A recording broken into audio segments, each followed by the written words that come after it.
Rebecca groans as she lifts herself up. She finds herself in a field with the woods in the far distance. She can hear the crows in the trees nearby and she looks up. What in the actual... She hears a roar and turns to see a mass writhing towards her. As it gets closer, she sees it is the spruce with bits of flesh and clothing attached to its many limbs. As it charges in her direction, she screams and runs, barely missing the vines and branches as it draws ever closer to her. "Hey, lady! Get out of the way!" She dives and there's a thunderous roar. She sees the spruce is on fire and it screams in pain as it waves its branches as tentacles. She sees the limbs burn and fall to the ground, continuously writhing as the spruce looks up and lets out a ghastly bellow. It charges again, but this time it's not after her. There's a second roar and the spruce is again on fire, but this time it shrinks considerably. She turns to see a corsair and a giant crow smoking a cigar standing behind a cannon. The corsair waves as the spruce gets up. "Had enough yet?" The spruce growls and again charges. Shame. You know, these things never, ever learn. Nah. You want to fire this time around? The crow holds up the cigar. Right. No manual labor when smoking your bandito. My bad. He again fires, and the cannonball splits into numerous shards, where they embed themselves in the spruce's body and begin eating away at its barky skin. It cries out in pain as Rebecca looks over. "Hey, lady, this isn't some show. Get the hell out of there." She does so, staggering behind the pair as a suit of armor charges from behind. It leaps over the cannon and impales the spruce with his sword, twisting with such force that it splits its head in half. The shards continue burning away at the bark until there's nothing left but a pile of ashes. The knight turns around. "I think that's done it?" "Show off." "What?" "You know I like making a grand entrance." As he walks over, he looks at Rebecca. "So, who's the broad?" "Excuse me?" "I don't know. That spruce thing was chasing after her. I mean, Al told us to get the cannon ready." "I'm sorry, Al? Who's Al?" The trio look at each other and then burst out laughing. "What now?" "He's quite a conundrum, isn't he? Not quite a man, not quite wolf, not really a cat. The Boogeyman?" Shit, that's his new name. He's really playing that whole scaring kids from under the bed angle. That was a one-time thing, to be fair. Very, very long ago, I might add. Excuse me, guys. The boogeyman had this doorway open in the woods, and he told me to jump clear, and... She looks around. "And where the hell am I?" As if on cue, they point to a sign, and she walks over and her eyes widen. "Welcome to Greensboro." So, I didn't leave North Carolina? They all exchange awkward looks. "You might want to come with us." It cuts to the group walking down a trail and climbing a ridge to reveal a large walled medieval-like city. Rebecca gawks at the sight, and as they continue downward until they reach a small house perched next to the city wall. As she enters, the corsair waves his hand. "So, welcome to our humble abode. Bathroom is yay there. Bedroom is upstairs. And this passes for, what do we call it, Joe? A rumpus room. When did you decide this?" "Yesterday. And I wasn't even consulted? Now we have to consult you on every little thing involving naming that spare room near the garden? Is that it? All that aside, this is our humble abode, and you are welcome to it." "Thanks, I appreciate that." She nervously looks out the window. "Something the matter?" She turns towards them. Is that thing going to find us here? Well, how do you mean? Alright, look. The past few times I've encountered that Spruce has come looking for me. Well, I left my camera in the woods and went back to get it, and it held me captive for a few days until I escaped, and then I went back after that. Whoa, whoa, whoa, whoa, whoa. If you escaped that monster, why would you go back? That does sound like a questionable strategy. I aimed my camera directly at the thing, but when I reviewed the footage, there was nothing. It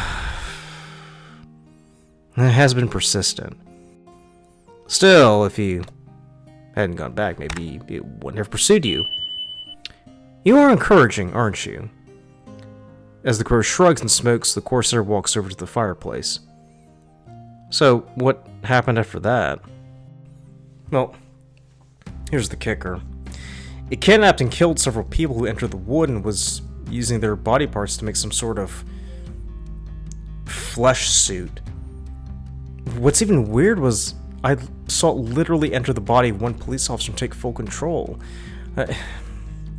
It was like possession. What? She sees the three have gone pale. Oh, shit. Well, that's new. And she must really be that special if he's starting to do that.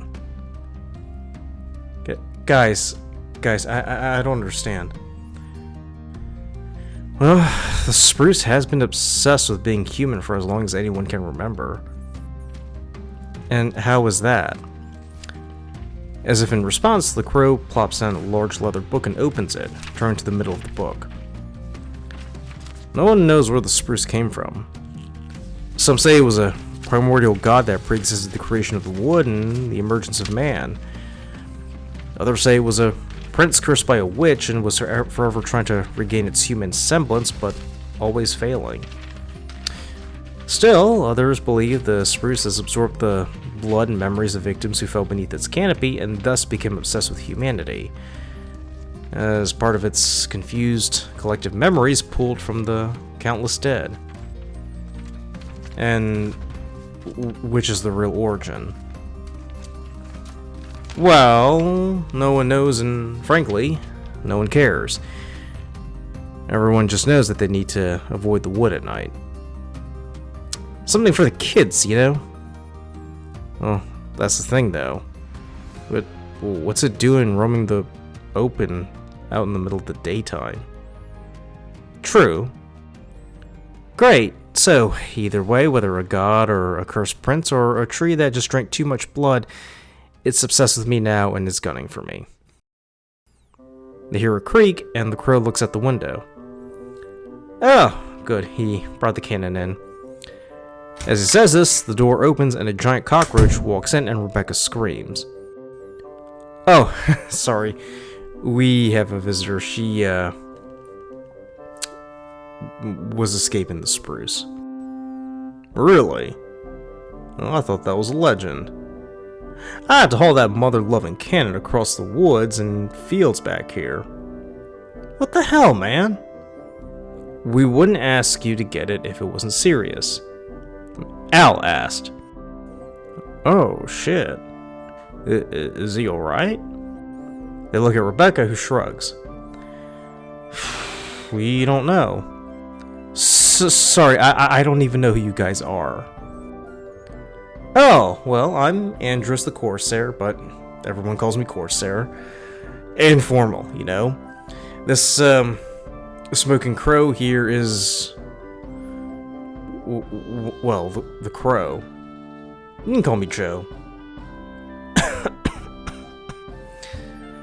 Yeah, I smoke some pretty strong stuff. That's not gonna be a problem, is it? No. Can we crack open a window? See, she says she doesn't have a problem and then turns and asks if we can open a window. I mean, can you believe that? And this suit of armor here we call Coeur d'Alene. Hello, how are you? Nice to make your acquaintance. Rebecca peers into the suit. There's, nothing in there. Well, there wouldn't be, silly. I'm a ghost. Oh, how wonderful. And this bad boy here is the Maidstone cockroach. Sup? Maidstone? Well, I am from Maidstone. Ah! Right. So, that's Spruce. Well, this lady here. Rebecca. You can call me Becca. Becca here tells us that our witty friend has begun absorbing and possessing people to get to her. The roach looks at her. Man, you must be really special. Don't I know it? Where is it now? Well, last I checked, it was a smoldering pile of ash in that field. Let's hope it stays that way. Hey, hold on a sec. What? You didn't mention the part where I jumped in and split its head open with my sword. That's implied, dude. When do you not go around splitting things in half with your sword? You know, if I still had a face, I'd be scowling. I mean, you can possess a body like the Spruce and do just that. Rebecca looks around. You alright? Say, I'm feeling famished here. Oh, right. He escorts her into the tiny kitchen and pulls out a few items from an old-timey refrigerator and places it in front of her. She looks at it and sees a jug of milk, some tomatoes, and what may be eggs. Everything alright? No, it's fine. Thank you. Guys, a word? They scurry into the rumpus room as Rebecca picks at the food on the table. She can't be here. I know, but where else can she go? You know, Al couldn't have picked a worse time to spring this on us. And on short notice, too. I mean, but what can we do? Just leave her to that Spruce? She escaped from that thing once. I'm sure she can manage the feat again. No, look. Shit! This could not have come at a more awkward time. Have you heard anything from Puck? No. It's been 3 days now. I'm thinking he did. Don't say that. So what's the plan then? I mean, we can't just stay here. The owners are bound to return. I know. And the next safe house is nearly 2 days away. Okay, I got it. Crow and Coeur d'Alene take Becca and get her out of here. And what are you gonna do? Corsair points to the can sitting in the yard. Ah, right, of course. Well, they said the city might. You know. They stare at him. What? Tonight? Well, I infiltrated the camp and overheard the entire conversation. They're definitely on the move, and they've got the city in its sight. Anything about the movement? No, I don't think so. Wait. What about Al? Oh. He's made his choice with helping the girl and bringing her here. Oh, aren't we being harsh today? Look. He knew that we were planning this for a while. He was one of the 8, and then he decided to deviate from the plan and go off script here. He looks at Rebecca, who is chewing on one of the eggs. I do feel for her. I really do. And at any other time, I say we find and kill that Spruce once and for all. But we're on the cusp of overthrowing a regime after years of planning, and we cannot afford any fuck-ups right now. We've got people scattered all over the place, and we don't even have an army. We've had to fight from the shadows for all these years. I know, bro, I know. But can you at least get her out of here? I agree.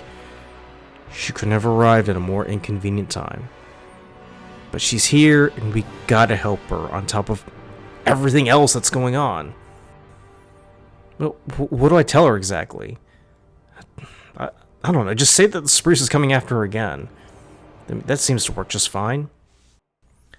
As the Crow and Coeur d'Alene walk into the kitchen, there's a thunderous boom. Rebecca looks up. That sounded really, really close. Yeah, lightning. What a noise, eh? Come on. Wait, where are we going? My friend over there just told me that the Spruce is on its way here. Really? She grabs Coeur d'Alene's sword. What the hell do you think you're doing? What? I'm gonna fight that thing. I am done running. I'm gonna stay and fight. No, you're not. You are coming with us. Look, I appreciate this. I really do, but I cannot let others keep intervening to help me. Not the boogie... Ow. I mean, not you, not anyone. We need to get her out of here. Now. Coeur d'Alene picks her up and slings her on his shoulder, but in the process she hits her head on one of the beams, dropping the sword. The Crow hands him his sword. Well, that worked perfectly. Guys, get out of here now! As they scurry out the back door, they leap over a small creek and into the city gates, where they see soldiers rushing to the ramparts on a horn bellow. Can I just say that it seems like a pretty stupid idea to build a house outside the walls rather than in. Well, maybe real estate is just more expensive inside than it is outside. Seriously? And the land outside the wall isn't prime real estate either. Just puddles of shit and all. As they run past the panicked townsfolk, they hear the thunderous boom get closer. Rebecca comes to and begins kicking and squirming. Hey, let me go! Let me go! Nope, this is for your own good. We are gonna get you out of here. Says who? All of us. And Al. He isn't even here. He left specific orders for us to watch over you. He told you that. She manages to wrench herself free and leap onto the ground, grabbing the sword and running back. The two look at each other. Really? How hard were you gripping? I'm sorry, she's a girl. Did you want me to crush her spinal cord? Ugh, come on. They chase after Rebecca through the town towards the city gate, where they see her standing there holding the sword. Come on, you wooden bastard. Come out now. I'm not scared of you. The two exchange looks at one another. I really recommend we run now. Look, if you two want to turn tail and run, be my guest. I'm standing and fighting. Yeah, but... He turns to his associate, who shakes his head. You just need to trust us. Fine, if you want to go, just go. They hear the boom get louder and closer. Rebecca looks around and marches forward, brandishing the sword. You think that's gonna scare me? Oh well, you got another thing coming. As she says this, she sees the walls collapse and an entire army charge forward. Rebecca turns pale and lowers the sword. You want to run now? We'll be right behind you. At this, she backs away and turns and runs, followed by the other two.